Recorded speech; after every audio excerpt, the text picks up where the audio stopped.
Here it is. It's getting chilly, guys. I got the jacket on for it. So just a little bit of an update I want to do. So the title of this newsletter is called Microwave Success. And this was something that my financial coach, Drew Lee, has been talking about. So Drew Lee does a class called Money Master the Path.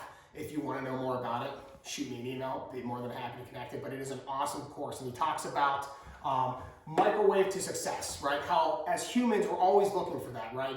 Biohacking or just like life hacks in general, any of that stuff is like so big right now, and we want that, right? Everybody wants that easy, hey, put in the timer for 60 seconds or 30 seconds and boom, all of a sudden it comes out, I'm successful, right? $1 million, right? That's why I think when you hear things like cryptocurrency and Bitcoin, when that was really going off, everybody's like, oh, it's super easy. You buy $500 worth of this thing, and then 3 days later you look back and it's worth, $2,000. So we're all like want this microwave to success, and what's really hard about this is it doesn't exist, right? So again, there's no microwave to success.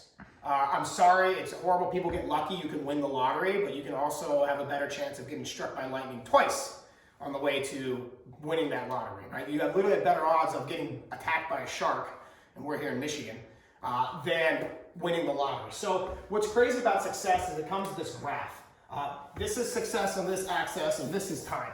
I know I've talked about this before, but I want to continue to hit this. Most people think success looks like this, right? As I do something, I naturally get better, which is true. But what's crazy about it is you think about, I love the example of Michael Jordan getting cut from his high school basketball team.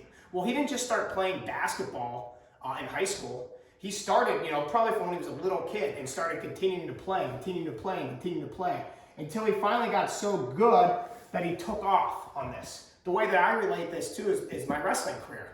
I was a one-time high school state champion, right? So I won one high school state title, which was probably about here. And then I got to college, and I went third, second, first, and then I graduated from college, world silver medalist, Olympic team, 5-time national team member. I ended up winning 8 national titles, right? So I was an 8-time national champion, but it had to come in here. My mentor, who I get to talk with too, was telling me the same thing.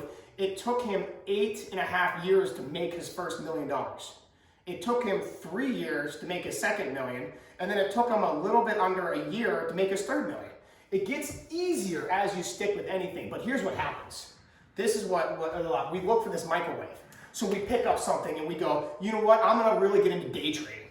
And I go, all right, great, I'm gonna day trade, and then all of a sudden 3 weeks go by and I go, oh, I didn't make any money. I'm coming back, I'm gonna do this new business of online marketing and multi-level marketing thing. And I stick with it and I work on it hard, and then I do this for 4 months, and then I'm like, this doesn't work, and I come back to it. And I try something else. Most people do not stick with something long enough to get good at it. Malcolm Gladwell talks about 10,000 hours to master something. And again, it's got to be one thing. I can't be the best baseball player and the best basketball player in the world. It is almost like physically with many people is what they're putting in. It's almost impossible. I'd love for you to prove me wrong. I don't want to put limiting beliefs on you. But again, it is very, very hard to be very, very good at 2 different things without putting that time in. You can be, right? You can be like what I'm doing. I was very, very, very good at wrestling.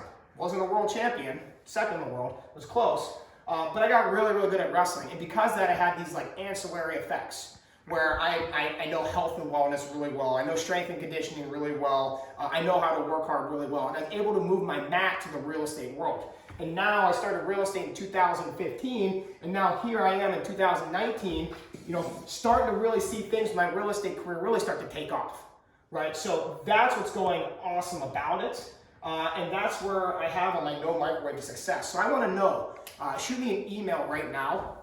What are you hoping to microwave success to, and how long have you been working on it for? So that's just what I want to know. I'm just always curious. I love everybody here that replies back to me on what that is for you, because I want to see if I got a couple pretty good videos I want you to watch on this, that if you email me, I will email you back. So again, here it's Jake Herbert with Keller Williams. I want to thank you guys for tuning in to this newsletter. And remember that next time you go to microwave something, that even though you put it in the microwave, it gets done faster. I'm a toaster oven guy.